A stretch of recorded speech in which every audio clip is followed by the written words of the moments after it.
Buenos días, buenas tardes, Santiago González Varas, corto sobre libros largos. Hoy tenemos un libro que uno, si está interesado por la cultura, se lo encuentra en su camino de manera irremediable, ¿no? Un mundo feliz de Huxley, una obra citada para muchos, para la mayoría. Es el libro principal del autor británico, una obra importante que fue premonición de lo que está ocurriendo o de lo que puede llegar a ocurrir en el futuro, porque la obra viene a decirnos cuál sería la sociedad del futuro, pero el futuro es el futuro, no es el actual presente. Bueno, como hacemos siempre, vamos a hacer un breve resumen del libro y algún comentario que en este caso creo que lo merece. Vamos no obstante, a cumplir con nuestro objetivo de ser cortos sobre libros largos. Este libro más o menos lo es, largo y sin extendernos demasiado. Bueno, la obra comienza con unos primeros capítulos en los que se va describiendo un país donde hay un mundo distinto del nuestro, muy distinto, donde priman postulados en principio biológicos, de hacer personas en serie. Y en definitiva, pues con la evolución humana, lo principal o prioritario ha sido la búsqueda de la comodidad, de la felicidad, y eso se consigue pues a base de negar otros valores, como la familia, la religión o la cultura. Tras esta parte inicial más bien de esa forma introductoria sobre las claves de ese modelo social diferente, como lo estaba diciendo, se suceden una serie de capítulos en las que ciertos protagonistas se relacionan y tienen diálogos y conversaciones. Así tenemos a Bernard Marx, la obra está llena de simbolismo. Tenemos también a Lenina. Este Bernard pues no se muestra muy satisfecho no se muestra muy satisfecho con la sociedad y con el modelo de Estado donde vive, aunque no por ello lo niegue, pero se muestra un poco reacio en ciertas cosas, tiene ciertas tendencias a pensar por sí mismo, lo cual en este modelo social no es así, donde se ha preferido pues lo fácil, ¿no?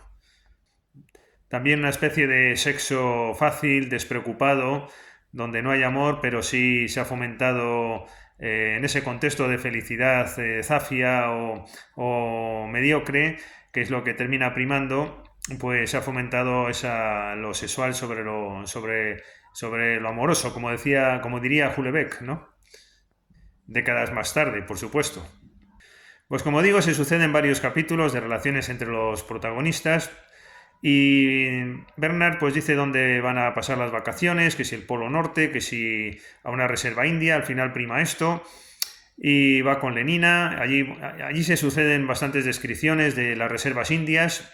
Creo que estas partes son un poco extensas y no representativas al final de la obra, y al hilo de esto tengo que hacer una observación o una reflexión, ¿no? Me sorprende cómo hay tantos libros, también de Spengler, ¿no? La decadencia de Occidente, que todo el mundo lo identifica con una idea que cuando te lees la decadencia de Occidente ocupa pocas páginas en realidad.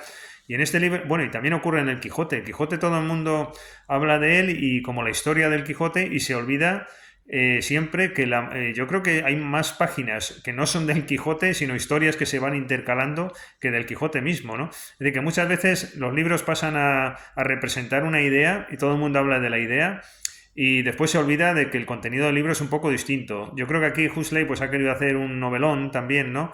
Aparte, pero es una novela más bien tipo ensayo, porque yo creo que lo que quiere el autor es obviamente contarnos, como todo el mundo dice, cuál es su bueno, cuál es su premonición triste y sombría de lo que va a ocurrir en el futuro.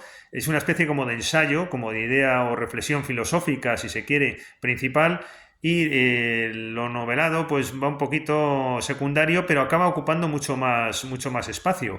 De hecho, las reflexiones que caracterizan a esta obra y que por lo cual es famosa, en realidad ocupan menos lugar. Bueno, llegábamos en esos capítulos centrales de la Reserva India. Allí resulta que está un tal John, que es el salvaje, que al final se va a convertir en protagonista.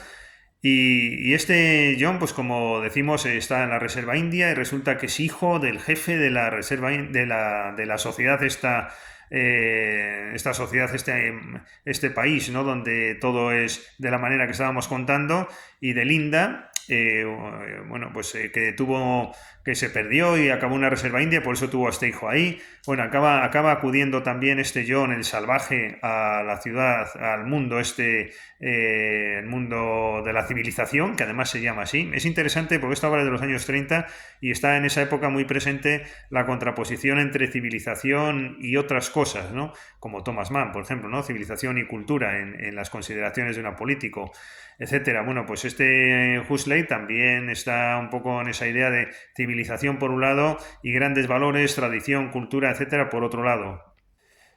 Y va avanzando la obra y entonces lo más importante es lo del final, con esos diálogos tan característicos que simbolizan o representan la obra en realidad en torno al salvaje con los directivos de ese macrocosmos político que se ha montado, ¿no?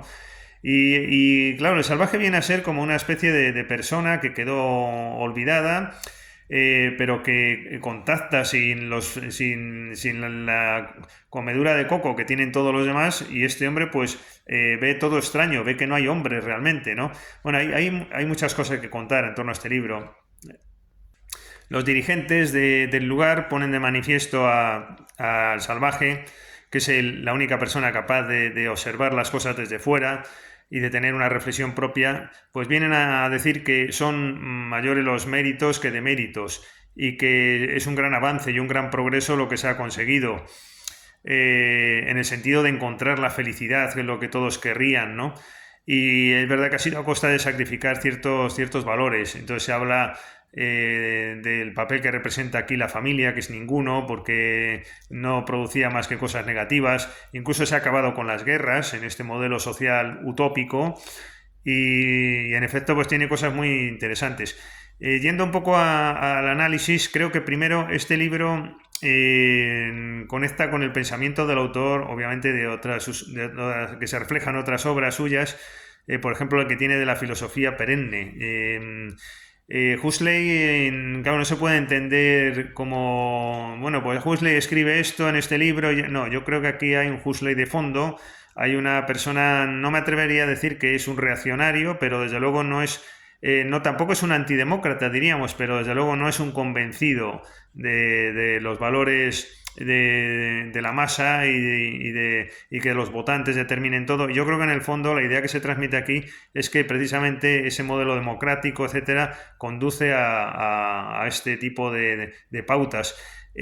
Yo personalmente he escrito de esto y no quería leer a Huxley porque he leído algún libro de él, pero no quería leerlo sin haber escrito mis propias ideas, y ahora he visto una gran coincidencia.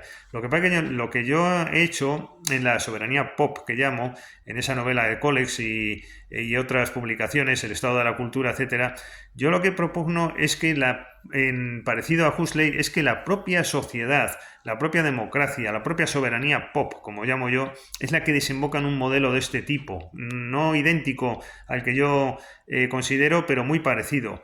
Pero Huxley no, Huxley en realidad este modelo social lo asocia a unos dirigentes que consiguen proponer esto a la sociedad y que gracias a que es positivo en el fondo, porque tiene más bueno que malo, porque se ha ido abandonando lo malo y se ha ido depurando y es lo que ha quedado al final, lo que se ha sacrificado mucho, pero se ha conseguido algo positivo. Pero está sobre la base de unos dirigentes que manipulan, diríamos, en cierta medida, o dirigen, y también sobre una idea de unas pastillas que se crean, la soma, que llaman, para crear felicidad, ¿no? Entonces, cuando están mal, todos toman esto de esa pastilla y ya vuelven a ser felices. Y para no pensar, tomas la pastilla y vuelves a ser felices. Hay que huir de la soledad, es otra de las cosas que aquí se dice, ¿no? Hay que hacer una vida colectiva y que tiene todo pues muchas más ventajas y todo es positivo y feliz, por eso se titula así, que está sacado de una obra de Shakespeare, por cierto, la frase de un mundo feliz. Entonces me sorprende un poquito porque creo que es una crítica en el fondo a los valores cuando predomina la masa, el colectivo, pero no es como yo les estaba diciendo, porque aquí es más bien esa dirigente manipuladora, un poco diríamos en línea de adorno, ¿no? Por decirlo así, en ese punto solo, muy concreto. Pero no es que yo en mi propia idea, por hacer comparación que puede ser interesante, creo que esto mismo, el acierto está en poner de manifiesto que es la propia sociedad la que evoluciona hacia un modelo de estas características. A mí me parece una idea importante. Veo que tiene razón en lo que dijo Huxley, pero creo que esto se va a producir y se ha producido ya por evolución de la propia sociedad, que es la que tiene criterio y la que ella misma va a este tipo de modelos sociales, dejando en el camino muchas cosas muy importantes, como por ejemplo la cultura. Esa es otra de las claves. Es otra de las claves importantísimas. Es una insistencia enorme la que se hace en este libro en que lo que se sacrifica es la belleza, la cultura. De hecho, John el Salvaje conoce a Shakespeare y quiere decir a los demás, bueno, pues ustedes conozcan esto que es muy importante, y los dirigentes le dicen, porque son personas con mucho criterio, no, mira, es que eso solo conduce a la amargura, la infelicidad. Esa idea es también muy de quien les habla, ¿no? Que estoy realmente no obsesionado, pero sí preocupado con esa relación entre la cultura, el arte, la belleza, con algo no necesariamente positivo que trae muchas cosas negativas. Y es verdad que los dirigentes aciertan, por decirlo irónicamente, en ese punto, en tanto en cuanto denostan lo cultural porque produce más infelicidad a su juicio, y hay que ir a un modelo superficial, banal, zafio, de felicidad consumista, diríamos, populachero, que yo creo que en el fondo Huxley, igual que quien les habla, identificamos con los valores de la masa. Yo creo que este tipo de personajes de la filosofía perenne, de hecho tiene Huxley un libro que se titula así, que están tocando lo reaccionario en cierta medida, ¿no? En buen sentido, de tradición, de valores tradicionales, etcétera. Creo que de aquí es donde vamos a esperar en el futuro posibles pensadores que nos digan cosas distintas de las acostumbradas. Creo que, por un lado, es inevitable esta tendencia social del progreso, y creo que es imparable y todos estamos inmersos en ese fenómeno, y va a ser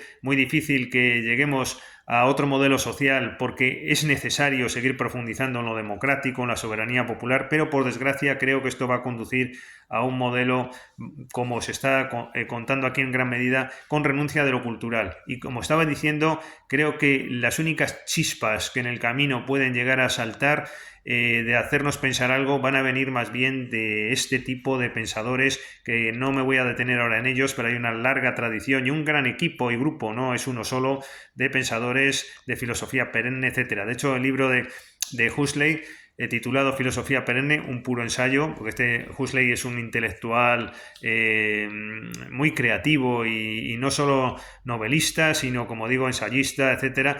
En ese otro libro, si le comparamos con Un mundo feliz, es curioso porque allí apuesta más por lo religioso. Aquí también el personaje del Salvaje dice, es que es positivo que exista un Dios, aunque pueda haber momentos amargos, pero es más positivo que negativo. Y sin embargo los dirigentes le dicen, no, esto de Dios, pues no trae más que cosas más negativas que positivas, etcétera. Es mejor nuestro modelo social. Pero aquí hay una apuesta mayor por lo cultural y la belleza. A mí personalmente me ha gustado más este libro, Un mundo feliz, que el ensayo de la filosofía perenne, donde se dice, y ya les informo también, aunque igual volvamos en otro vídeo a este tipo de publicaciones de Huxley, donde se dice también en ese otro libro, La filosofía perenne, que la religión es fundamental y más importante que el arte y la belleza, y que el poeta en sus mensajes queda incompleto si no se profundiza en la dimensión religiosa de las cosas. Y ahí en ese libro está la típica característica idea de la filosofía perenne de que la religión es solución, y hay un conjunto de ideas religiosas que se identifican en cualquier lugar del mundo, sea la religión que sea la que predomine. Sin embargo, aquí lo he visto como más metido en lo cultural, en la belleza, en la pérdida de lo shakespeariano. Se cita Otelo, La Tempestad, etcétera, diciendo qué pérdida todo eso, y le dicen los demás, y creo que tienen razón también los otros, que es lo curioso de esto, si vas al fondo, le dicen, no, es que eso trae al final más amargura y más elemento negativo, y entonces dice el Salvaje, pues yo quiero tener un derecho a vivir en esa amargura, en esa negatividad, porque lo prefiero y eso es el hombre, ¿no? Bueno, esas son las grandes reflexiones. Tenía aquí para leer las últimas partes del libro, unos textos magníficos, maravillosos, pero creo que me extendería demasiado. Ya llevamos 14 minutos. Creo que estas serían algunas de las claves de este libro importante, por lo menos para mí lo es y para muchísima gente. Y además esta vez no me he aguantado, como han podido ver, y he hecho analogías con lo que yo mismo escribo. Esto está en la onda de lo que uno piensa, de lo que uno propugna, pero veo que también hay diferencias, ¿no? Pero hay una cierta dimensión crítica hacia ese mundo del predominio de la masa que en los años 30, desde luego que ya se estaba viendo con la rebelión de las masas, etcétera, lo que iba a venir. Y bueno, pues nada, si he podido aportar algo en el conocimiento de este libro, por sí muy conocido, obviamente no es como otros que lo son menos, este es un libro conocido, pero con todas estas paradojas que he intentado poner de manifiesto, pues me doy por contento en haber contribuido a ello. Bueno, no me resisto a leerles un par de líneas, creo que quizás es lo mejor del libro. En esta edición es la página 238, en Plaza y Janés es la que manejo, dice, cuando estaba en ese debate entre el Salvaje y los directivos del centro, dice el interventor del centro, preferimos hacer las cosas con comodidad, y contesta el Salvaje, John, pues yo no quiero comodidad, yo quiero a Dios, quiero poesía, peligro real, libertad, bondad, pecado. En suma, dijo Mustafa Mond, usted reclama el derecho a ser desgraciado. Muy bien, de acuerdo, dijo el Salvaje, en tono de reto, reclamo el derecho a ser desgraciado. Esto creo que simboliza muy bien todo lo que he contado y creo que es una de las claves de lo humano y lo he relacionado, me he permitido hacerlo un poquito con lo que yo mismo he escrito en tantos libros y que no había leído este libro de Huxley hasta tiempos recientes y porque sí había leído otros libros, sobre todo el de la filosofía perenne y alguno más, y me ha encantado cuando uno escribe al final pues ver analogías y diferencias, ¿no? en una obra tan importante. Pues lo dicho, ahora sí me despido. Muy buenas tardes o noches a todo el mundo. Gracias, muchas gracias por la atención dispensada.